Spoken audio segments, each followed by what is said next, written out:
போன வாரத்தில் ஒரு 12 மணி இருக்கும். ஒரு சகோதரி ஃபோன் பண்ணாங்க. ஒரு நைட்டு 12 சரியாக 12 மணி இருக்கும். ஃபோன் பண்ணாங்க. நான் இரவுன்றது வந்தேன். இரவில் கால் வந்தாலே நம்மளுக்கு பதட்டமாகிடும். ஏன்னா அவசரத்துக்கு தான் ஃபோன் பண்ணுவாங்க. அப்போ இரவில் பெல் அடித்ததுமே எனக்கு ஒரே பதட்டம். ஃபோன் எடுத்தால் அவங்க சொல்கிறாங்க, குழந்த அவங்களுக்கு இருக்கிற குழந்த 6 மாதம் அதுக்குள்ளே தான் இருக்குன்னு நினைக்கிறேன், 4 மாதம் அப்படின்னு. அது அழுதுகுனே இருக்குது ஐயா. 10 மணிக்கு ஆரம்பித்த இன்னும் கூட நிறுத்தலை. தொடர்ச்சியாக அழுது எங்களுக்கு என்ன பண்ணுறதுன்னு தெரியல, எங்கே கூட்டின்னு போகிறதுன்னு தெரியல, எப்படி கூட்டின்னு போகிறதுன்னு தெரியல. ஒரு வண்டி வசதி இல்லை, ஒன்றும் இல்லை. சரி நின்றுடும் என்று சொல்லி நாங்கள் எதிர்பார்த்துக்கினே இருக்கிறோம். 10 மணிலேருந்து அழுது கத்திக்கினே இருக்குது இந்த குழந்தை, என்ன பண்ணுறதுன்னு தெரியல அப்படின்னு நான் சொன்னேன். எறும்பு எதனா கட்சிருக்கு போது எல்லாம் பாருங்கள், தொடச்சி விடுங்க அப்படின்னா, இல்லையா எல்லாம் நாங்கள் பண்ணிட்டோம். அந்த உட்வாட்ஸ் அந்த தண்ணி வயிற்று வலிக்காது ஊற்றிட்டோம், எண்ணெய் தேய்ச்சி விட்டுட்டோம், என்ன பண்ணாலும் அழைய நிறுத்தவே இல்லைன்னு. சரின்ட்டு நான் நைட்டு ஜோம் பண்ணி, ஒன்றும் கவலைப்படாதீங்க, கர்த்தர் நல்ல தூக்கத்தை தருவார் என்று சொல்லி ஜோம் பண்ணேன். காலையில் எழுந்து ஃபோன் பண்ணால் சொன்னாங்க, நீங்கள் ஜோம் பண்ணி வச்சிங்க, நல்லா தூங்கிடுச்சு பாப்பா. பாருங்கள், நான் ஏன் சொல்கிறேன்னா, கர்த்தர் அற்புதங்களை செய்கிறார். ஹல்லேலூயா. ஆனால் அந்த அற்புதத்தை நாம் தேவனிடத்தில் எதிர்பார்க்கணும். இன்று இந்த நாள் நான் யோசித்த போது கர்த்தர் எனக்கு சாட்சிகளை தான் சொல்லும்படி எனக்கு ஞாபகப்படுத்தினா, நான் சாட்சிகளை தான் நிறைய சாட்சிகளை சொல்ல போகிறேன். வேதத்திலே மார்க்கு சுவிசேஷம் 5ஆம் அதிகாரம், மார்க்கு சுவிசேஷம் 5ஆம் அதிகாரம் 25 27 வசனம் வரைக்கும் நம்ம வாசிப்போம் என்றால், அங்கே சொல்லப்படுகிறது, அப்பொழுது 12 வருஷமாய் பெரும்பாடு உள்ள ஒரு ஸ்திரீ அநேக வைத்தியர்களினால் மிகவும் வருத்தப்பட்டு தனக்கு உண்டானவைகளை எல்லாம் செலவழித்தும் சற்றாகிலும் குணமடையாமல் அதிக வருத்தப்படுகிற பொழுது இயேசு குறித்து கேள்விப்பட்டு என்று வாசிக்கும். அந்த சகோதரி நம்மளுக்கு தெரிஞ்ச காரியம்தான். இயேசுவின் வஸ்திரத்தை தொடுகிறாள். அவளுடைய பெரும்பாடு அவளை விட்டு மாறி போகிறது. ஆனால் இங்கே சொல்லப்படுகிற ஒரு வார்த்தை, அநேக வருடம் அல்லது அநேக பிரயாசப்பட்டும் இந்த பலவீனம் சரீரத்தை விட்டு மாறி போகவே இல்லை. 1 வருஷம் 2 வருஷம் இல்லை, எத்தனை வருஷம்? இப்போ தான் வாசித்தேன். எத்தனை வருஷம்? 12 வருஷம். for 12 years. 12 வருஷம் அவர்களாலே அந்த வேதனையை மாற்ற முடியல. அங்கே சொல்லப்படுகிறது பாருங்க, அநேக வைத்தியர்களால் மிகவும் வருத்தப்பட்டு தனக்கு உண்டானவைகளை எல்லாம் செலவழித்து. நல்ல ஒரு குறிப்பு பாருங்க, 2 குறிப்பு. 1, பணம் சுகத்தை கொடுக்க முடியல. என்னது? பணம் சுகத்தை கொடுக்க முடியல. என்ன ஒன்று, பெரிய ஹாஸ்பிட்டலில் போய் பத்துக்கலாம். நிறைய பணம் தான் பெரிய ஹாஸ்பிட்டலில் படுத்துக்கலாம். ஆனால் பணத்தினாலே என்ன கொடுக்க முடியாது? சுகத்தை கொடுக்க முடியாது. 2வது, அங்கே முதல் வார்த்தையில் சொல்லப்படுகிறது அநேக வைத்தியர். இன்றைக்கி இருக்கிற நிறைய பேர் அப்படி தான். இந்த டாக்டரை பார்ப்பாங்க, இந்த டாக்டரை பார்க்கும்போதே பக்கத்தில் இருக்கிற பேஷண்ட்டே சொல்லுவாங்க, இந்த வியாதியா, அவரை போய் பாருங்கள். உடனே இங்கேருந்து இவரை பார்த்து இந்த மாத்திரையை வாங்கிக்கணும், இங்கேருந்து அங்கே போய் க்யூவில் உட்காருறது. அவர் ஒரு மாத்திரை கொடுப்பாரு, அதை சாப்பிட்டு ஒரு 2 நாளில் இன்னொருத்தர் சொல்லுவாங்க, அவரை ஏன் போய் பார்த்தீங்க, இவர் ஒருத்தர் இருக்கிறாங்க பாருங்கள் நாட்டு வைத்தியம், அங்கே போய் பாருங்கள். உடனே 1 வாரம் நாட்டு வைத்தியம் எடுப்பாங்க. அதுக்குள்ளே இன்னொருத்தர் சொல்லுவாங்க, நாட்டு வைத்தியம்லாம் இந்த காலத்தில் உடம்புக்கு ஏற்றுக்குமா, நீங்கள் இவரை போய் பாருங்கள். அப்போ இங்கே நம்ம பார்க்குறோம், அநேக வைத்தியரை பார்த்தாங்க, ஆனால் என்ன இல்லை, சுகம் இல்லை. ஆனால் அங்கே சொல்லப்படுகிற ஒரு நல்ல வார்த்தை, இயேசுவை குறித்து கேள்விப்பட்டு. இது ரொம்ப முக்கியமான காரியம். நம்மளுக்கு தெரிஞ்ச ஒரு வசனம் தான், ரோமர் 10ஆம் அதிகாரம் 17ஆம் வசனம். Book of Romans chapter 10 verse 17 சொல்லுகிறது, விசுவாசம் கேள்வியினால் வரும், தேவனுடைய வார்த்தையை கேட்பதினால் வரும். என்னவா? விசுவாசம் எப்படி வரும்? கேள்வியினால் வரும். அப்போது இந்த விசுவாசம், இயேசுவை குறித்து அவள் கேள்விப்பட்டதினாலே நடந்த காரியம் என்னவென்றால், 12 வருஷம் அவர்கள் பணத்தினால் செய்ய முடியாதது, 12 வருஷம் படித்து இந்த காரியத்திலே தேர்ச்சி பெற்ற வைத்தியராலே செய்ய முடியாது. அவர்கள் கேட்டபொழுது வந்த விசுவாசம் அவர்களுக்கு அற்புதத்தை செய்தது. ஹல்லேலூயா, ஹல்லேலூயா. இன்னைக்கும் நான் உங்களை உற்சாகப்படுத்த விரும்புகிற காரியம் அதுதான். நான் உங்களுக்கு சில சாட்சிகளை சொல்ல போகிறேன். இதை ஒருவேளை நான் முன்னாடி கூட நான் இங்கே சொல்லி இருந்திருக்கலாம். ஆனால் மறுபடியும் அந்த சாட்சிகளை உங்களுக்கு ஞாபகப்படுத்த போகிறேன். இந்த சாட்சிகளை நீங்கள் கேட்கிற வேளையிலே தேவன் அவர்களுக்கு செய்திருந்தால் எனக்கும் செய்ய வல்லவர் என்று விசுவாசித்து, இந்த பெரும்பாடு உள்ளவளைப் போல உங்கள் விசுவாசம் எழுப்பப்பட்டு இன்று விசுவாசத்திலே இங்கே இருக்கிற அந்த இயேசுவை தொடுவீர்கள் என்றால், இன்று இப்பொழுது இந்த வினாடியிலே தேவன் உங்களுக்கு பூரண சுகத்தை கட்டளிடுவார். ஹல்லேலூயா, ஹல்லேலூயா. சாட்சி பாருங்க, நம்மளுடைய சர்ச்சில் வெலாப்பாக்கத்திலேருந்து ஒருத்தவங்க வர்றாங்க. அந்த பெண்ணுடைய பேர் எனக்கு தெரில, நான் தான் ஷீபா அவர்களுடைய பேர் ஷீபா. அவர்களுக்கும் பார்த்திங்கன்னா குழந்தை வயிற்றில் உண்டாயிடுச்சு. போய் ஸ்கேன் பண்ணி பார்த்தா குழந்தைக்கு வளர்ச்சி இல்லை. அப்போது ஏதோ ஒரு மாதம் வரைக்கும் விடுவாங்களாம். அவங்க இங்கே அழகாக சாட்சி சொன்னாங்க. அப்போ மருத்துவர் சொன்னாராம், இது இந்த மாதத்திற்குள்ளே அந்த குழந்தைக்கான வளர்ச்சி இல்லைன்னா அந்த குழந்தை என்ன பண்ணணும், அபார்ஷன் பண்ணிடணும் நீங்கள் அப்படி என்று சொல்லிட்டாங்க. முதல் டெஸ்ட்டு போனாங்க, அது குழந்தைக்கு வளர்ச்சி இல்லை சரி உடம்புல. அப்போது வீட்டில் வந்து சொல்லும்பொழுது எல்லாரும் என்ன சொன்னாங்க, இல்லை இப்படி இருக்கேம்மா, அது பிறந்துட்ட பிறகு நம்மளுக்கு கஷ்டமாக இருக்கிறத காட்டிலும் வயிற்றுக்குள்ளே இருக்கும்போதே கரு கலைச்சிருது நல்லது தானே அப்படின்னு சொன்னாங்க.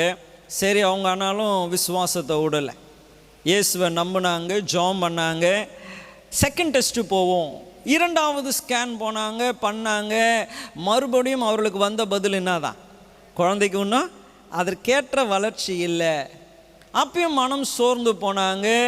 அப்போ மூன்றாவது ஸ்கேனுக்கு அப்புறம் அவங்க கண்டிப்பாக என்ன பண்ணணும், அபார்ஷன் பண்ணணும். அப்போ மூன்றாவது ஸ்கேன் அவங்க போய் பார்த்துட்டு நம்மளுடைய ஆராதனையில் முடிகிற நேரத்திற்கு வந்தான்.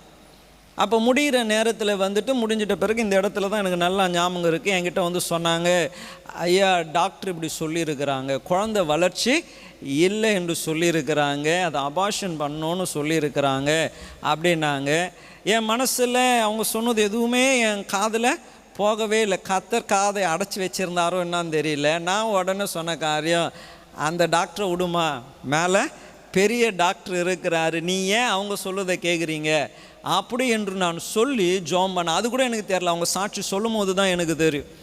நான் சொல்லி நான் ஜெபம் பண்ணிட்டேன், அவங்கள அனுப்பிட்டேன். அப்போ அவங்க சொன்னாங்க, அது குழந்தை சரியான வளர்ச்சி இல்லை, அதை பெற்றெடுத்தால் எல்லாரும் சொல்கிறாங்க பெற்றுட்ட பிறகு உங்களுக்கு அது ஒரு பெரிய கஷ்டமாக இருக்கும்னு. ஆனால் பாஸ்டர் சொல்லிட்டாரு, அந்த டாக்டரை காட்டிலும் பெரிய டாக்டர் இருக்கிறாரு, அந்த மருத்துவரை காட்டிலும் பெரிய மருத்துவர் இருக்கிறார்னு சொல்லிட்டாரு, இனி நான் எப்படி என்று சொல்லி அந்த வார்த்தையை பிடித்து கொண்டு அவங்க என்ன பண்ணல, குழந்தையை அவர்கள் அபார்ஷன் பண்ணாமல் அந்த குழந்தையை வளரட்டும் கத்த செய்வார், வளரட்டும் கத்த செய்வார், வளரட்டும் கத்த செய்வார், ஏற்ற வேளையில் நல்லா பிறக்கும் என்று விசுவாசித்திருந்தாங்க. ஏற்ற வேலை வந்தபொழுது அவங்க அழகாக சாட்சி சொன்னாங்க, என் குழந்தைக்கு ஒரு குறை இல்லாமல் நல்ல வெயிட்டில் நல்ல வளர்ச்சியில் பெற்றெடுக்க கர்த்தர் உதவி செய்தார். ஹல்லேலூயா, ஹல்லேலூயா. பாருங்க, தேவன் இன்றும் அற்புதங்களை செய்ய வல்லவராயிருக்கிறார். 12 வருஷம் பெருசு தான், 12 வருஷம் மருத்துவர்களால் முடியல தான், 12 வருஷம் பணத்தினால முடியல தான். ஆனால் இயேசுவை குறித்து கேள்விப்பட்டாங்க, அது வயிற்றிலே வளர்ச்சி இல்லை என்ற நிலையிலே இருந்தாலும் என் தேவனால் அற்புதம் செய்ய முடியும் என்ற விசுவாசம் அவர்களுக்குள்ளே இருந்தார். இன்று கூட ஒருவேளை வியாதியாக இல்லாமல் ஒருவேளை ஏதோ ஒரு காரியத்தில் குறைவுபாடு இருக்கலாம்.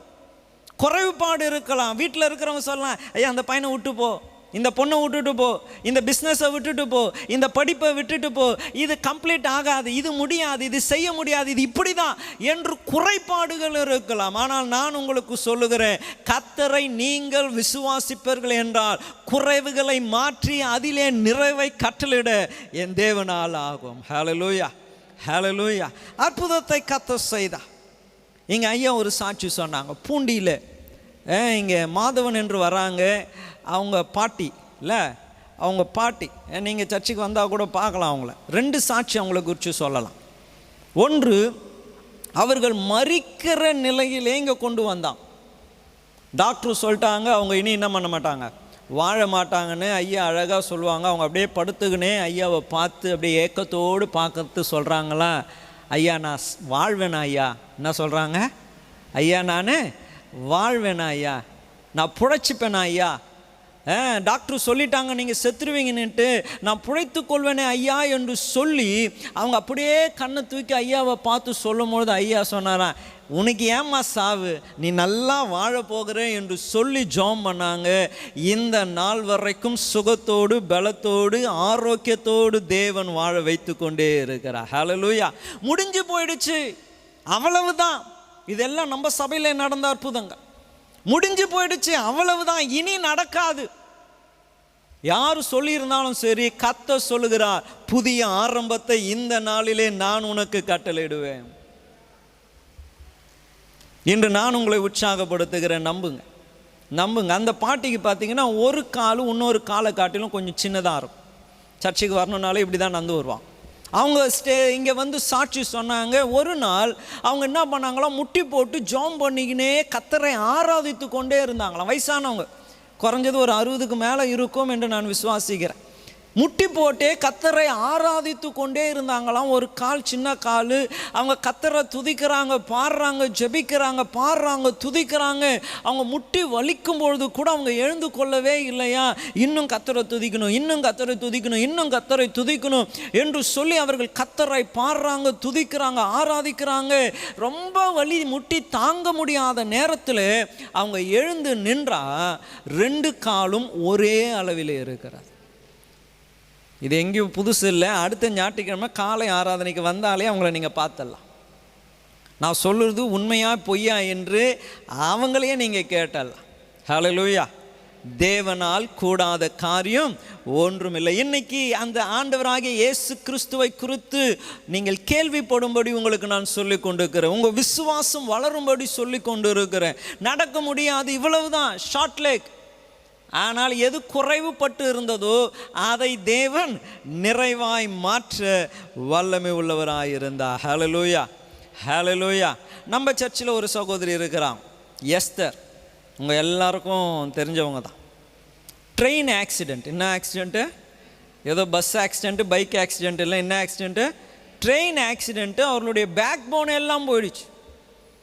அவங்க சதையெல்லாம் அப்படியே என்ன பண்ணிடுச்சு, பிச்சுன்னு போயிடுச்சு. மருத்துவமனையில் அவர்களை வைத்து கொண்டிருக்கான். இது ஏறக்குறைய ஒரு 30 வருஷத்திற்கு முன்பதாக இருக்கும், 25 வருஷத்திற்கு முன்பதாய் குறையாமல் இருக்கும். ஆமாம், 25 ஆண்டுகள், 25 ஆண்டுகளுக்கு முன்பதாய் நடந்த ஒரு கார்.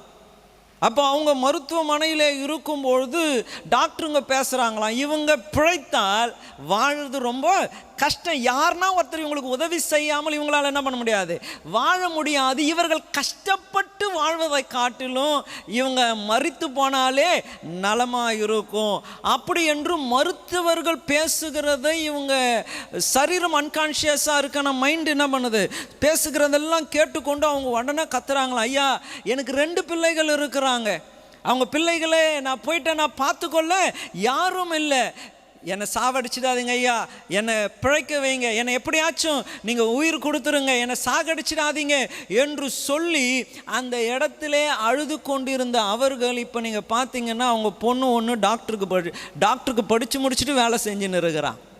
அவங்க பையன் ஒருத்தர் கனடாவுக்கு போக ஆகி கொண்டு இருக்கிறா. பாருங்க, முடிஞ்சு போடுச்சு. ட்ரெயினில் அடிபட்டு யார் பிழைக்க முடியும், யார் பிழைக்க முடியும்? ஆனால் தேவன் அற்புதங்களை செய்த. நம்ம ஷாሎም டிவைன் டிவியில் பார்ப்பீர்கள் என்றால் ஒரு சகோதரி இருக்கிறாங்க, ஜூலி என்று சொல். ஈகார்டில் இருந்தாங்க, நம்ம சபை விசுவாசி. அவங்க கேஸ் ஸ்டவ், அந்த என்னது கெரோசின் ஸ்டவ்வை பற்ற வச்சுனே இருந்தாங்களாம். பம்ப் பண்ண சொல்ல டப்புன்னு அப்படியே எதிரில் கீழே உட்காந்து அவங்க பண்ணினே இருக்கிறாங்க. அது வெடித்து அவங்க மேலே அந்த கெரோசின்லாம் பட்டு சரீரம் முழுவதும் எரிஞ்சு போயிடுச்சு. முழு சரீரம் எழுந்து போயிடுச்சு. அவங்கள இங்கே ஜிஹெச்சுக்கு கொண்டு போனாங்க. நானும் அம்மாவும் உடனே போனோம். அவங்கள பார்க்கும்போது எனக்கு ஒன்றும் ஒரு பெரிய தீ காயம் மாதிரி தெரில. அவங்க இங்கே எங்கேயும் நந்துனே இருக்கிறாங்க. அவங்களால அந்த ஹீட்டை தாங்க முடியல. இப்படி அப்படி நடந்து கொண்டு இருக்கிறாங்க. அம்மா போய் பார்க்குறாங்க. என்ன நடந்ததுன்னே எங்களுக்கு தெரியல. அந்த ஃபோட்டோ என்கிட்ட இருக்குது. அவங்களுடைய சாட்சி கூட நம்ம ஷாሎም டிவைன் டிவி யூடியூப்பில் இருக்குது. அவங்கள நாங்கள் சில நாட்கள் கழித்து அவங்கள இங்கே முடியாது என்று, அவங்க பிழைக்க மாட்டாங்க என்று சொல்லி மெட்ராஸுக்கு அனுப்பிச்சிட்டான். அப்போ மெட்ராஸில் கடந்து போய் நானும் என் துணைவியாரும் பார்த்தா இந்த இடத்துல இருந்து கால் வரைக்கும் கட்டு போட்டிருக்கிறான். இந்த முகம் மட்டும்தான் அவங்களுக்கு இதுவாக இல்லை, இந்த கழுத்தில் இருந்து அப்படியே உடம்பு ஃபுல்லாக பேண்டேட் போட்டிருக்கிறாங்க. எங்களுக்கு ஆச்சரியமாக இருந்தது, இவங்க பிழைப்பாங்களா? அங்கே நாங்கள் பார்த்தோம், ஜோம் பண்ணோம். சில நாட்கள் கழித்து அவங்க அந்த பாரிஸ் கார்னரில் அவங்க மாமா வீட்டில் தங்கியிருந்தாங்க. அங்கே போய் பார்த்தா அவ்வளவு பரிதாபமாக அவங்களுடைய நிலைமை இருந்தோம். ஜோம் பண்ணோம். இன்றைக்கி பார்த்தீங்கன்னா தேவன் நல்ல சுகத்தையும் பலத்தையும் ஆரோக்கியத்தையும் கொடுத்து வேலைக்கு போய் சம்பாதிக்கக்கூடிய பலனை கர்த்தர் கொடுத்துருக்கிறார். ஹல்லேலூயா, ஹல்லேலூயா. தேவனால் கூடாத காரியம் ஒன்றுமில்லை. மனுஷர்கள் எல்லாம் நினச்சாங்க செத்து போயிடுவாங்க. நம்ம வீட்டில் கூட்டின்னு வந்து என்ன காப்பாற்ற முடியும்? ஏன் பணத்தை செலவிட வேண்டும்? சாகதானே போகுது இந்த பொண்ணு. ஆனால் கர்த்தரை நம்பின ஒருவரையும் அவர் வெட்கப்படுத்துகிற தேவன் அல்ல. இந்த நாளிலே கூட எல்லாம் எரிந்து போனாலும் யோபு சொல்லுகிறான் பாங்க, என்னுடைய மாம்சம் முழுவதும் அழிந்து போனாலும் என் சொந்த கண்களினால் நான் பார்ப்பேன். இந்த நாளிலே எப்படிப்பட்ட குறைபாடுகள் இருந்தாலும் நிறைவாக்க தேவனால் கூடாத காரியம் ஒன்றுமில்லை. ஹல்லேலூயா, ஹல்லேலூயா. இந்த சாட்சி எனக்கு ரொம்ப பிடிச்ச சாட்சி. வர்கீஸ் என்று சொல்லுகிற ஒரு பெரிய தேவ ஊழியக்கார். டெல்லியிலே அவர் ஊழியம் செஞ்சாங்க. இப்போ இறந்துட்டாங்க. கர்த்தருக்காக அவங்க பையனை அவருடைய சர்ச்சு கேம்பஸுக்கு வெளியிலேயே வெட்டி போட்டான். கர்த்தருடைய ஊழியத்தை அவர் என்ன பண்ணல, உடலை. அவருடைய புஸ்தகத்தை நான் ஒன்று வாசிக்கும் பொழுது அவர் ஆரம்ப ஊழியத்தை சொல்லி கொண்டு இருந்தார். அவர் மிலிட்ரியில் ஒரு முக்கியமான பதவியில் இருக்கும்பொழுது கர்த்தர் அவரை ஊழியத்திற்கு கூப்பிட்டார். வாங்க ஊழியம் செய்யுங்க அப்படி என்று கர்த்தர் அழைத்த பொழுது அந்த உயர் பதவியிலே இருந்து வேலையை ரிசைன் பண்ணிட்டு அதே டெல்லி பகுதியில் ஊழியம் செய்தாங்க. செய்யும் பொழுது பார்த்தீங்கன்னா நல்ல நிலையில் இருந்தவர் ஒரு வேளை சாப்பாடு கூட இல்லாத நிலைக்கு அவர் தள்ளப்பட்டார். அப்போ ஒவ்வொரு நாளும் ஜெபிப்பாரா, என்ன ஆண்டவரே நல்லா ஊழியம் செஞ்ச, நிறைய பணம் இருந்தது, இப்போ எல்லாமே போயிடுச்சு, நான் இப்படிப்பட்ட நிலையிலே இருக்கிறேனே என்று சொல்லி. ஆனாலும் தேவனை விடாமல் அவர் ஊழியம் செய்தார். தேவன் அவரை படிப்படியாக ஆசீர்வதித்து கொண்டு வந்தார். அப்போ அவருக்கு பிறந்த இரண்டாவது குழந்தை பார்த்தீங்கன்னா மூல வளர்ச்சி இல்லாமல் பிறந்தது. அப்போ இவங்களுக்கு ரொம்ப கஷ்டமாக, என்ன ஆண்டவரே ஏற்கனவே என் குடும்பத்தில் இருக்கிறவங்களெல்லாம் என்ன வேலையை விட்டுட்டு வந்துட்டு இப்படி தரித்திரனா நீ இருக்கிறே என்று சொல்கிறாங்க. இப்போ இயேசுவை ஏற்றுக்கொண்டதுனால பிறந்த குழந்தையும் இப்படி ஆயிடுச்சே என்று சொல்லுகிறாங்களே என்று சொல்லி அவருக்கு மன சஞ்சலம் அதிகமாக இருந்தது. அப்போ அவர் யோசித்தார், ஒருவேளை பிள்ளையை ஸ்கூலில் விட்டால் மற்ற பிள்ளைங்களோடு கூட சேர்ந்து வளரும்பொழுது நல்லா ஆகிடும். அப்போ பிள்ளையை கொண்டு போய் ஸ்கூலில் சேர்த்தாராம். ஸ்கூலில் சேர்த்தா எல்லா பிள்ளைகளும் அழுகிறது போல் பிள்ளை ஒரே அழுதுனே இருந்துச்சு. இது சில வாரங்கள் ஆயிடுச்சு. அப்புறம் ஒரு நாள் அவங்க ஸ்கூலில் இருந்தே ஃபோன் பண்ணாங்களாம், வந்த எல்லா பிள்ளைகளும் அழைய நிறுத்திட்டாங்க, ஆனால் உங்கள் பிள்ளை மட்டும் என்ன பண்ணல, அழைய நிறுத்தலை, அழுது கொண்டே இருக்குது. அப்போ இவர் என்ன சொன்னாலும் பிள்ளைக்கு புரியவே இல்லை. ஸ்கூலில் கொண்டு போய் விடும்போது அழுதுக்குனே போகுது, வரும்போது அழுதுக்குனே வருது. அப்போ இந்த குழந்தை மாத்திரம் அழுகிறதுனால பிரின்சிபல் சொன்னாராம், வேறு எந்த பிள்ளைகளுக்கும் நாங்கள் ஒன்றும் சொல்லி கொடுக்கவே முடியல, நீங்கள் ஒன்று குழந்தைய அழாதபடி நீங்கள் நடத்துங்க, இல்லைன்னா பிள்ளைய வீட்டுக்கு கூட்டின்னு போயிடுங்க அப்படி என்று சொல்லிட்டாங்க. அப்போ இவருக்கு ரொம்ப மன சஞ்சலம். வீட்டுக்கு கூட்டின்னு வந்தாங்க. பிள்ளை நைட்டு தூங்கும் போது தலை மேலே கையை வச்சார். ஆண்டவரே நீர் கொடுத்த குழந்தை, நான் இவர்களுக்கு முன்பதாக என்ன பண்ணக்கூடாது, அவமானப்படக்கூடாது, நீர் ஒரு அற்புதத்தை என் பிள்ளைக்கு செய்யணும், இயேசுவின் நாமத்தினால எல்லா வளர்ச்சிகளும் நேர்த்தியாய் நடக்கட்டும் என்று சொல்லி தலை மேலே கையை வச்சு ஜெபம் பண்ணாங்க. ஜெபம் பண்ணிவிட்டு அடுத்த நாள் காலையில் பிள்ளையை எப்பயும் ரெடி பண்ணுறத போல் ரெடி பண்ணி ஸ்கூலில் விட்டுட்டு அப்பாவும் அம்மாவும் காத்து கொண்டே இருக்கிறாங்க. பிரின்ஸிபால்கிட்டேருந்து ஃபோன் வரும், பிள்ளை அழுதுனே இருக்க கூட்டின்னு போங்க, பிள்ளை அழுது கொண்டே இருக்க கூட்டின்னு போங்க என்று இவங்க வெயிட் பண்ணிக்கினே இருக்கிறாங்க. ஃபோனு வரவே இல்லையா. அப்புறம் ஈவினிங்காக இவர் ஸ்கூலுக்கு கூப்பிடலான்னு பிள்ளையை கூப்பிடலான்னு போனால் அன்னைக்கு தான் முதல் முறை பார்த்தாராம், பிள்ளை அழகாக பேகை மாட்டின்னு சிரிச்சிக்கினே ஓடி வருது. இவருக்கு ரொம்ப சந்தோஷம். ஓடி போய் தூக்கிக்கினார். கர்த்தர் செய்த அற்புதத்திற்காய் கர்த்தரை மகிமைப்படுத்தினார். அதை தொடர்ந்து அவர் புஸ்தகத்தில் எழுதியிருக்கிறார். அந்த ஸ்கூலில் என் வரைக்கும் என் பிள்ளை தான் ஒவ்வொரு கிளாஸ்லேயும் ஃபஸ்ட்டில் இருந்துச்சு அப்படின்னு. ஹல்லேலூயா. மூளை வளர்ச்சி இல்லை என்று வீட்டுக்கு கூட்டின்னு போங்க என்று சொன்ன அந்த பிள்ளைக்கு தேவன் அப்படிப்பட்ட ஞானத்தை கொடுத்தார். அந்த ஸ்கூலில் படிக்கிற எல்லா ஆண்டும் அவளுடைய கிளாஸில் முதன்மையான இடத்திலே கர்த்தர் வைத்தார். ஹல்லேலூயா. தேவனால் கூடாத காரியம் ஒன்றுமில்லை. இங்கே நம்ம வாசிக்கிறோம் பாருங்க, 12 வருடமாய் பெரும்பாடு உள்ள ஸ்திரீ இயேசுவை குறித்து கேள்விப்பட்ட மாத்திரத்திலே அவளுக்குள்ளே ஒரு விசுவாசம் வந்தது. குருடனுக்கு சுகம் கொடுத்திருக்கிறார், மரித்தோரை உயிரோடு எழுப்பியிருக்கிறார், குஷ்டரோகியை சொஸ்தமாக்கி இருக்கிறார். இப்படிப்பட்ட அற்புதங்களை செய்த இயேசு எனக்கும் அற்புதத்தை செய்வார், எனக்கும் அற்புதத்தை செய்வார். நாம் போய் அவரிடத்தில் ஜெபித்து கொள்ள வேண்டும் என்ற அவசியம் இல்லை. அவருடைய வஸ்திரத்தை தொட்டால் போதும், ஏதோ ஒரு வகையில் அவருடைய நிழல் பட்டா போதும், அவருடைய வஸ்திரத்தை தொட்டா போதும், எனக்கு அற்புதம் நடக்கும் என்ற ஒரு விசுவாசம் கேள்வினால் வந்தது. இன்று நான் உங்களை உற்சாகப்படுத்துகிறேன். உங்களுடைய தேவைகள் என்னன்னு எனக்கு தெரியாது, உங்களுடைய மனபாரம் என்ன என்று எனக்கு தெரியாது, உங்கள் ஃபேமிலி சிச்சுவேஷன் என்ன என்று தெரியாது. தனிப்பட்ட மனிதனாய் நீங்கள் கடந்து போகிற சூழ்நிலைக்கு நான் ஒரு ஆறுதலையும் ஒரு காரியத்தையும் செய்ய முடியாது. ஆனால் நான் சொல்ல முடியும், ஒரு தேவன் இருக்கிறார், ஒரு தேவன் இருக்கிறார். உங்கள் சூழ்நிலைகளை முற்றிலுமாய் மாற்றக்கூடிய ஒரு தேவன் இருக்கிறார். மனிதர்கள் கைவிட்டு இருக்கலாம், பணம் கைவிட்டு இருக்கலாம், ஆனால் கைவிடாத ஒரு தேவன் இருக்கிறார். இன்று இரவு இப்பொழுது உங்களுக்கு ஒரு அற்புதம் செய்யும்படியாய் அவர் இந்த ஆலயத்திலே இருக்கிறார். ஹல்லேலூயா. பாருங்க, அந்த ஸ்திரீக்குள்ளே அவர் இந்த வழியா போகிறார். சான்ஸ் ஒண்ணுதான், ஒரே சான்ஸ் தான். ஒருவேளை அந்த ஸ்திரீ தன் வீட்டுக்குள்ளே இருந்திருப்பாரே என்றால் மறுபடியும் இயேசுவை காணவோ இயேசுவை தொடவோ ஒரு வாய்ப்பும் பெற்று இருக்க மாட்டான். சான்ஸ் ஒன்று தான். எரிகோ வழியா இயேசு போகும்பொழுது அந்த குருடருக்கு கிடைச்ச வாய்ப்பும் ஒன்று தான். ஏன்னா உங்களுக்கு தெரிஞ்ச சம்பவம் தான். மத்தேயு 20ஆம் அதிகாரம் கடைசி பகுதியிலே வாசிக்கிறோம். அந்த வழியாய் போகிற இயேசு திரும்பி அந்த வழியாய் வரப்போகிறது இல்லை. அவர் எருசலேமிலே சிலுவையிலே தன் ஜீவனை கொடுக்க போகிறார். அப்ப அந்த குருடனுக்கு இருக்கிற வாய்ப்பு ஒன்று தான். அவன் ஆகவே அந்த வாய்ப்பை நழுவ விடவில்லை.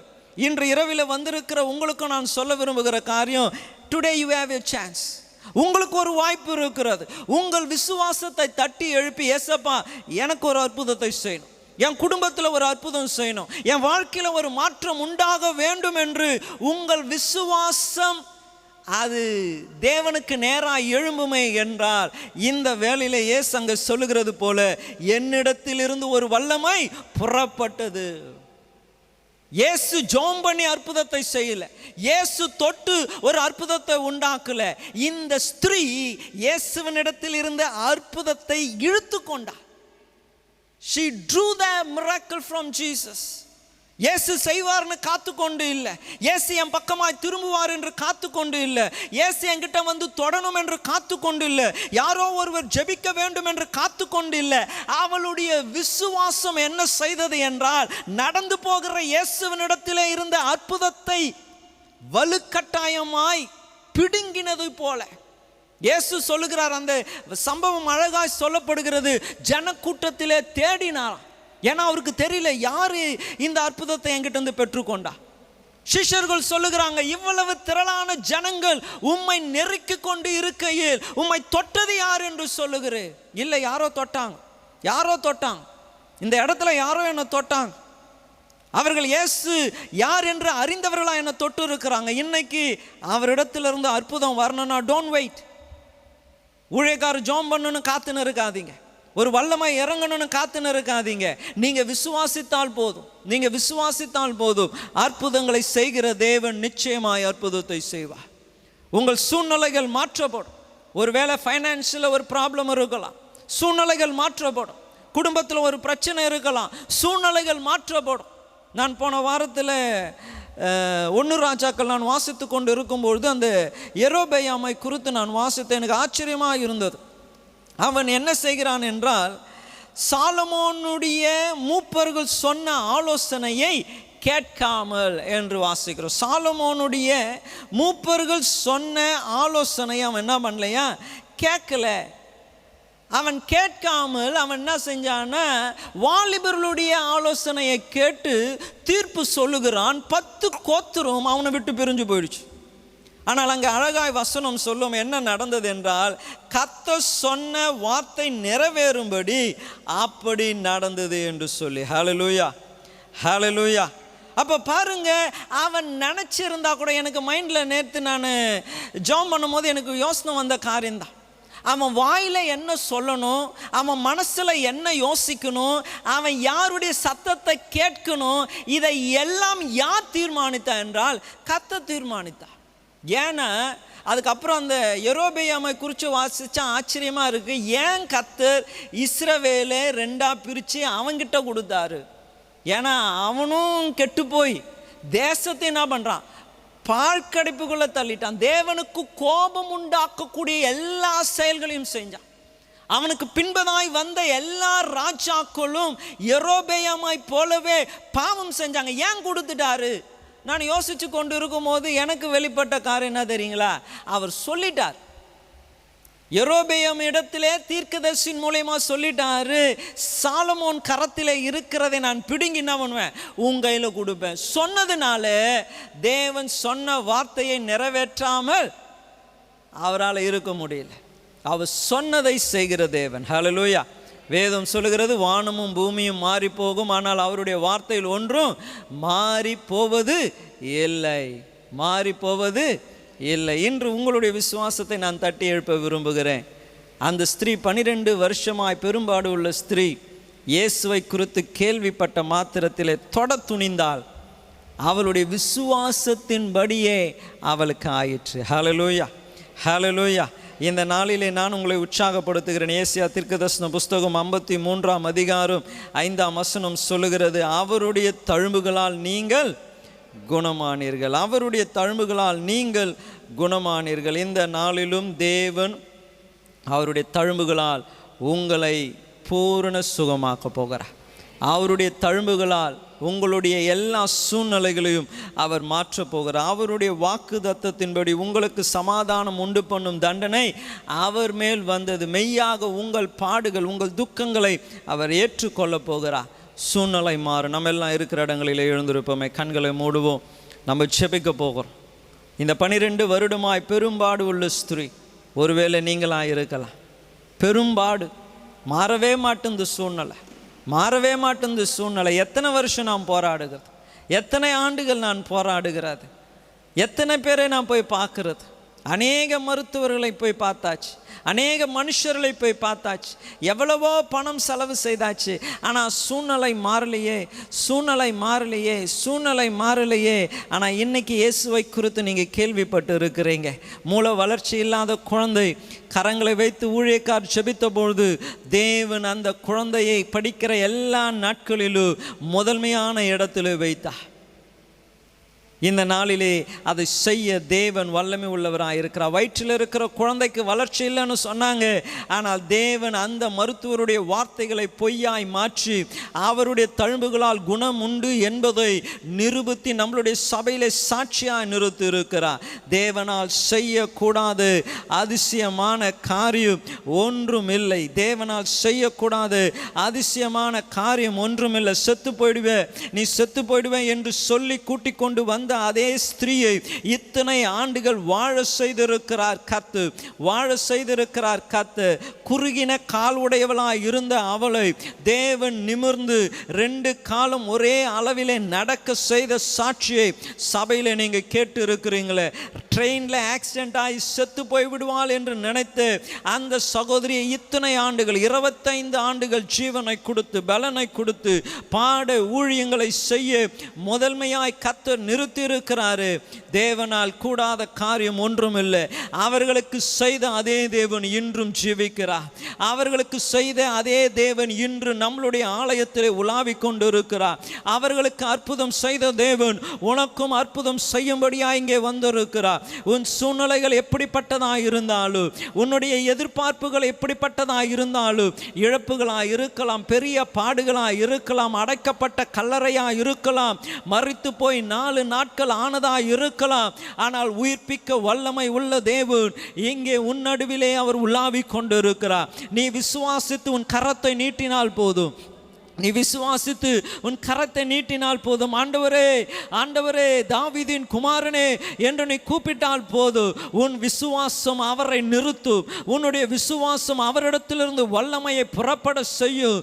இதுவரைக்கும் உன்னை பலவீனப்படுத்தி கொண்டிருக்கிற எல்லா பொல்லாத ஆவிகள், சரீர பலவீனங்களை இப்பொழுதே தேவன் சரீரத்தை விட்டு மாற்று. அவர் வல்லமை உள்ளவராய் இருக்கிறார்.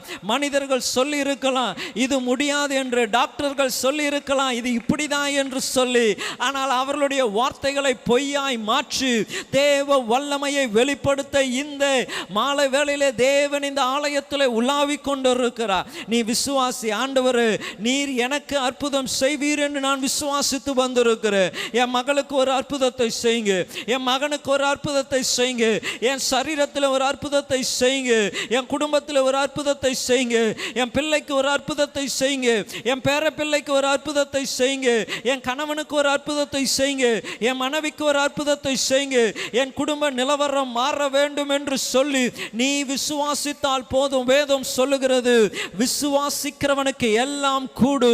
நீ விசுவாசித்தால் தேவ மகிமையை காண்பாய். தேவன் இந்த நாளிலே அவருடைய மகிமையை வெளியரங்கம் ஆக்கும்படியாய் உங்கள் மத்தியிலே வந்திருக்கிறார். Believe him, believe him, believe him. இன்னைக்கு நாளைக்கே யோசிக்காதீங்க, இந்த வாரத்தில் யோசிக்காதீங்க. Believe today. இன்னைக்கு யோசிங்க, இன்னைக்கு யோசிங்க. கர்த்தர் நாளையுடைய தேவன் அல்ல. Is a God of today. இந்த நேரத்தின் தேவனாய் இருக்கிறார், இந்த நேரத்தின் தேவனாய் இருக்கிறார். இன்னைக்கு யோசிங்க, இப்பொழுது யோசிங்க. இயேசுவை தொடுகிறார், இயேசுவை தொடுகிறார். அந்த ஸ்திரீ விசுவாசத்திலே அவர் வஸ்திரத்தங்களை தொட போனது போலவே இன்னைக்கு நீங்க கண்களை மூடி விசுவாசத்திலே ரீச் அவுட் யுவர் ஹேண்ட். உங்க கரங்களை உயர்த்துங்க. உங்க விசுவாச கண்களிலே பாருங்க. உங்களுக்கு முன்னாடி இயேசு நிற்கிறதை பாருங்க. விசுவாசத்திலே அவருடைய வஸ்திரத்தை தொடுங்க, விசுவாசத்திலே அவருடைய கரத்தை பிடிங்க. இன்னைக்கு when you reach out your hand, நீ கரத்தை நீட்டுகிற வேளையிலே, விசுவாசத்தில் கரத்தை நீட்டுகிற வேளையில் தேவனுடைய கரம் உனக்கு நேராய் நீட்டப்படும். தேவனுடைய கரம் உனக்கு நேராய் நீட்டப்படும். அவர் உன் கரத்தை பிடிப்பா. அவர் உன்னை தொட்டா போதும், நீ அவரை தொட்டால் போதும். இன்னைக்கு சூழ்நிலை மாறும் நிச்சயமாக. இன்னைக்கு சூழ்நிலை மாறும் நிச்சயமாக. இத்தனை ஆண்டுகள் பட்ட வேதனைகள், இத்தனை ஆண்டு எதிர்பார்த்த எதிர்பார்ப்புகள், இத்தனை ஆண்டுகள் காணப்பட்ட நிராசைகள், பணத்தை கொடுத்து செய்ய முடியாத காரியங்கள், மனிதர்களை பார்த்தும் செய்ய முடியாத காரியங்கள் இப்பொழுது நடக்க போகிறது. காரணம் தேவன் இடத்தில் இருந்து வல்லமை புறப்படுகிறது. தேவன் இடத்தில் இருந்து வல்லமை புறப்படுகிறது, உனக்கு நேராய் புறப்படுகிறது. இப்பொழுதே இப்பொழுதே இப்பொழுதே you feel the presence of God, you feel the touch of God. தேவன் என்ன தொர்றாரு, என்ன தொர்றாரு, என்ன தொர்றாரு, இப்போ தொர்றாரு, இப்போ தொர்றாரு. அந்த faith உனக்குள்ள வரட்டும். என் மேல தான், என் பக்கத்துல தான் நிற்கிறார். touching me, he is touching me right now.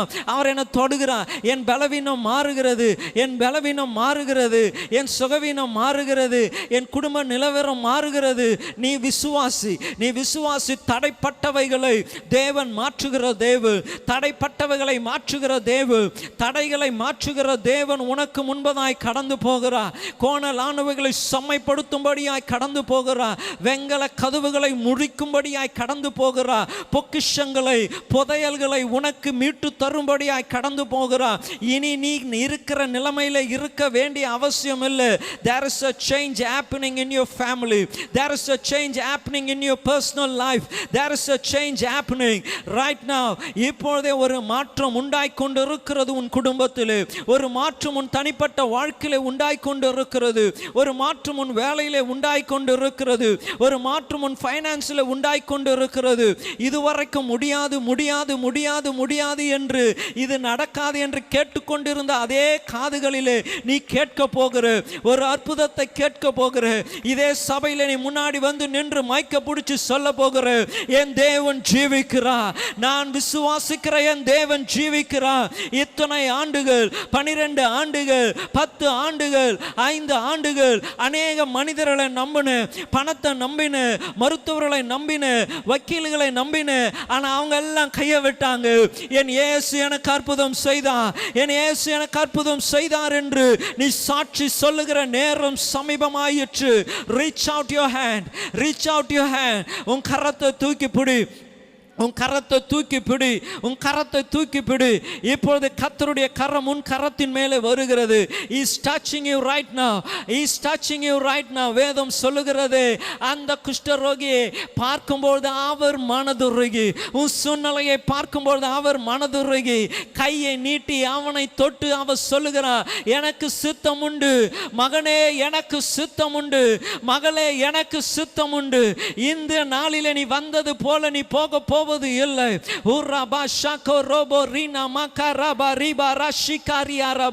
இந்த நாளிலே நீ வந்தது போல போக போவது இல்லை. காரணம், அவருக்கு சித்தம் உண்டு. உன்மேல் மனதுருகிற கர்த்தருக்கு சித்தம் உண்டு. அவர் கரத்தை நீட்டி இருக்கிறார். உன் வாழ்க்கையிலே நிராசையா இருந்த காரியங்கள் மாறப்போகிறது. நீ பலவீனமாய் இருக்கிற உன் சூழ்நிலைகள் மாறப்போகிறது. உன் சரீரங்களிலே அவயங்களுக்குள்ளே மாற்றத்தை தேவன் கட்டளையிடுகிறார். இப்பொழுது கர்த்தருடைய கரம் உன்னுடைய அவயங்களை தொடுகிறது இயேசுவின் நாமத்தினாலே. God is touching all the parts of your body. உன்னுடைய சரீரத்தில் இருக்கிற அவயங்களை கர்த்தர் தொடுகிறார், புதிதாக்குகிறார். குறைவு பட்டு போயிருக்கிறது, பலவீனப்பட்டு போயிருக்கிறதை தேவன் மாற்றுகிறார். அந்த மூல வளர்ச்சி இல்லாத குழந்தையை தேவன் எல்லாருக்கும் முன்பதாய் வளர செய்தது போல, உன்னதங்களிலே உட்கார செய்தது போல, உனக்கும் அப்படிப்பட்ட குறைவுகளை மாற்றி தேவன் நிறைவை கட்டளை இடுகிறார் இப்பொழுது. ரைட் நவ இது இப்போ உங்களுடைய வேலை, இது உங்களுடைய வேலை. இயேசுவை குறித்து கேள்விப்பட்ட அந்த ஸ்திரீ சும்மா இருக்கலையே, இயேசுவை குறித்து கேள்விப்பட்டுட்டு கேத்தரை மகிமைப்படுத்தி கொண்டு இல்லையே, அவளுடைய விசுவாசம் வளர ஆரம்பித்தது. The faith start to increase in herself. அவளுக்குள் இருந்த விசுவாசம் வளர ஆரம்பித்தது. கேள்வினால் விசுவாசம் வருமே, கேள்வினால் விசுவாசம் வருமே. இந்த நாளில் விசுவாசம் வரட்டும். அவள் சும்மா கர்த்தரை மகிமைப்படுத்தி கொண்டு இல்லை. She reached out. அந்த வீட்டை விட்டு வெளியில வந்தா. ஜன கூட்டத்தில் ஜனங்க கல்லெறிவாங்க என்று பயப்படல, ஜனங்களை என்ன சொல்வாங்க என்று பயப்படல, மற்றவர்களை இடித்து மோதும்போது அவர்கள் அசுத்தம் ஆவார்கள் என்று அவன் பயப்படல. அவளுடைய பார்வை ஒன்றே ஒன்றுதான், இயேசுவை தொடணும், இயேசுவை தொடணும், இயேசுவை தொடணும், இயேசுவை தொடணும், இயேசுவை தொடணும். இத்தனை நான் பட்ட வேதனைக்கு முடிவு இன்னைக்கு உண்டாகணும். அது ஒன்று மாத்திரம்தான் அவளுடைய மனதில் இருந்தது. Reach out to God right now. இயேசுவை நோக்கி உன்னுடைய உள்ளம் கடந்து போகட்டும். Let your faith rise, let your faith rise. உன்னுடைய விசுவாசம் உயரட்டும். சிங்காசனத்தில் இருக்கிற அந்த இயேசுவை இந்த ஆலயத்திற்குள்ளே கொண்டு வரத்தக்கதாய் உன் விசுவாசம் உயரட்டும். அவருக்குள் இருக்கிற வல்லமை புறப்படத்தக்கதாய் உன் விசுவாசம் உயரட்டும். ரீகா ரானாமா ஷிகோ ரோபோ ரீனாமா ஷாக்கரியா ராபோ ரீரா ரா லா ரானா ஷாக்கோ ரோபோ ரீபா ரானாமா ஷாக்கரியா ராபோ. உம்முடைய வல்லமை, உம்முடைய வல்லமை, உம்முடைய வல்லமை, உம்முடைய வல்லமை, உம்முடைய வல்லமை, உம்முடைய வல்லமை இப்பொழுதே இறங்கட்டும் ஆண்டவரே. வியாதி இருக்கிறவங்க எல்லாம் வியாதி இருக்கிற இடத்துல கரங்களை வைத்து கொள்ளுங்க. வியாதி இருக்கிற இடத்துல கரங்களை வைத்து கொள்ளுங்க. ஒருவேளை கரங்களை வைக்க முடியாது என்றால் உங்களுடைய தலை மேலே கரங்களை வைத்து கொள்ளுங்க. தேவனுடைய வல்லமை இறங்க போகிறது, தேவ வல்லமை இறங்க போகிறது. எல்லாம் sugar, BP, whatever it might be, சின்ன காரியமோ பெரிய காரியமோ. பேதுனுடைய மாமியார் ஜுரமாக இருந்தாங்க. இயேசு கையை பிடித்த மாத்திரத்தில் the fever has left. அந்த ஜுரம் ஒரு சாதாரண காரியம்தான், அவளை விட்டு மாறினது. சின்னதோ பெரிதோ தேவன் இன்று அற்புதங்களை செய்யும்படியாக வந்திருக்கிறார். வியாதி இருக்கிற இடத்துல கரங்களை வைத்து கொள்ளுங்களேன். Believe in God, believe in God. நீங்கள் கரங்களை வைத்திருக்கிற இடத்தின் மேலே தேவனுடைய கரம் வந்து இறங்குகிறது. பிலீவ், கர்த்தரை நம்புங்க, கர்த்தரை நம்புங்க. இப்பொழுது கர்த்தருடைய கரம் உங்க கரத்தின் மேலே வந்து இறங்க போகிறது.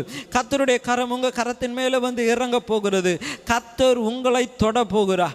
God going to touch you. கர்த்தர் உங்களை தொட போகிறார். எல்லா பலவீனங்கள்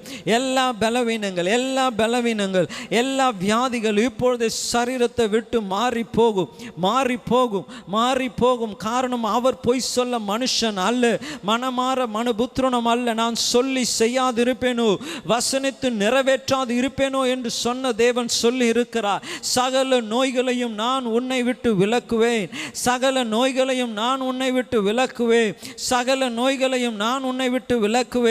என் தழும்புகளால் நீ குணமாவாய். கர்த்தர் சொல்லி இருக்கிறார். இன்னைக்கு நீங்க விசுவாசிங்க.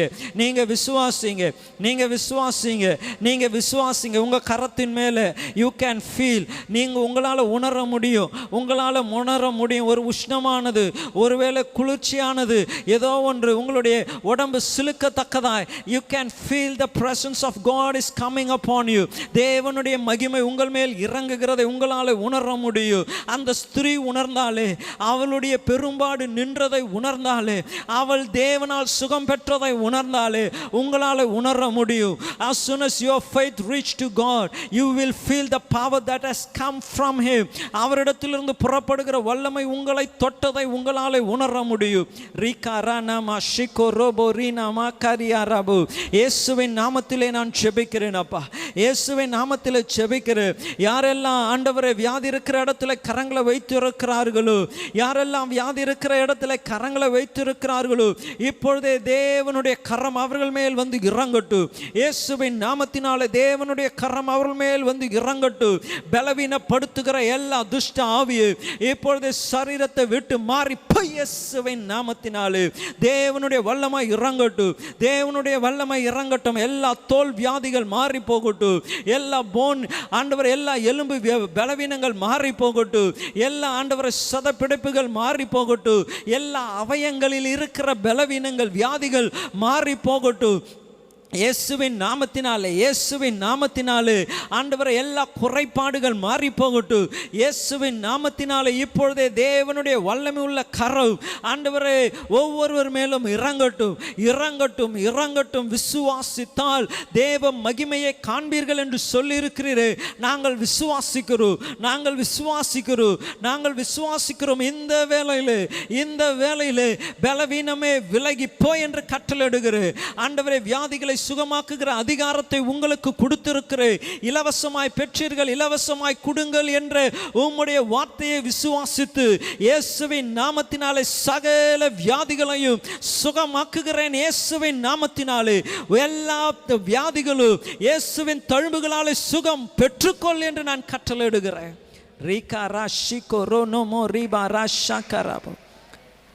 இந்த வேளையில பூரண சுகம் உண்டாகட்டும் ஆண்டவரே, பூரண சுகம் உண்டாகட்டும் ஆண்டவரே. இந்த வேளையில் குடும்ப பிரச்சனைகள், மன சஞ்சலங்கள், பாரங்கள், போராட்டத்தோடு இருக்கிற ஒவ்வொருவருக்காய் ஜெபிக்கிறேன். எத்தனோ பேரை போய் பார்த்துட்டோம். என் குடும்பம் ஒன்று சேர எத்தனோ பேரை போய் பார்த்துட்டோம். இந்த குடும்ப நிலவரம் மாற எத்தனோ பேரை போய் பார்த்துட்டோம். இந்த நல்ல காரியம் நடக்க எத்தனோ பேரை போய் பார்த்துட்டோம். எவ்வளவோ பணம் செலவு பண்ணிட்டோம், ஆனால் நடக்கலை என்று மன சஞ்சலத்தோடு கூட இருப்பார்லேண்டா. இன்று நான் ஜெபிக்கிறேன். சமாதானத்தை உண்டு பண்ணும் ஆக்கினி உண்மையில் வந்தது. மெய்யாகவே எங்களுடைய பாடுகளை ஏற்றுக்கொண்டீரே, எங்கள் துக்கங்களை சுமந்தீரே. உம்முடைய வார்த்தைகள் ஒன்று ஆண்டவரே அதனுடைய வேலையை செய்யாமல் திரும்பாது என்று நாங்கள் அறிந்திருக்கிறோமே. இந்த வேளையில் உம்முடைய வார்த்தையின்படி அவர்களுடைய எல்லா குடும்ப நிலைகள், தனிப்பட்ட வாழ்க்கை நிலைமைகள் மாறிப்போ என்று கட்டளையிடுகிறேன் அப்பா. உங்கள் இருதயம் கலங்காது இருப்பதாக என்னிடத்தில் விசுவாசம் உள்ளவர்களாய் இருங்கள் என்ற வார்த்தையின்படி இந்த வேளையிலே கலங்கியிருக்கிற இருதயங்கள் எல்லா கலக்கங்களும் மாறட்டும். கர்த்தர் என்னை விசாரிக்கிறபடினாலே அவங்களுடைய பாரங்களை எல்லாம் இந்த இரவேளையிலே உண்மையில வைக்கிற இந்த வேளையிலே, உம்மை விசுவாசிக்கிற இந்த வேளையிலே சூழ்நிலைகளை மாற்றும்படியாய், தலைக்கீழ் இருக்கிற சூழ்நிலைகளை தலைநேராய் ஆண்டவரை மாற்றும்படியாய் நீர் அவங்களுடைய சூழ்நிலையின் மத்தியில் இறங்கி வந்திருக்கிறபடியா நன்றி செலுத்துகிறோம். இருளிலே வெளிச்சம் உண்டாகட்டும் அப்பா. எல்லா பிரிவினைகள் மாறட்டும். ஒரு மனதை கட்டளையிடுங்க. குடும்பங்களுக்கு விரோதமாய் செயல்படுகிற எல்லா துஷ்ட ஆவின் வல்லமைகளை இயேசுவின் நாமத்தினால இப்பொழுதே கடிந்து போய் என்று கட்டளையிடுகிறேன். தேவனுடைய வல்லமை ஆளுகை செய்யட்டும். இந்த நாளில் வந்த ஒவ்வொருவருக்கும் ஜெபிக்கிறேன். குறைவுகள் எல்லாம் நிறைவாக்குங்க ஆண்டவரே. இந்த வாரம் அவர்களுக்கு ஆசீர்வாதமான வாரமாய் மாற்றுங்க. புதிய மாதத்திற்குள்ளே பிரவேசிக்கிறோம். ஆசீர்வாதமான ஆண்டவரை மாதமாக இதை மாற்றித்தாங்க. குறைவுகள் எல்லாம் மாறி ஆண்டவரை சாட்சியாக இங்கே நின்று உம்முடைய நாமத்தை மகிமைப்படுத்த தேவன் உதவி செய்யும்படியா ஜெபிக்கிறோம். வந்த ஒவ்வொருவரையும் மனதார ஆசீர்வதிக்கிற உம்முடைய கரத்தில் ஒப்பு கொடுக்கிறோம். இயேசுவின் நாமத்தில் ஜெபிக்கிறோம் நல்ல பிதாவே, ஆமென் ஆமென். நம்ம எல்லாம் சேர்ந்து சொல்லுவோமே, என் ஆத்துமாவே கர்த்தரை ஸ்தோத்திரி, என் முழு உள்ளமே பரிசுத்த நாமத்தை ஸ்தோத்திரி. என் ஆத்துமாவே கர்த்தரை ஸ்தோத்திரி, அவர் செய்த சகல உபகாரங்களையும் மறவாதே. ஆமென் ஆமென்.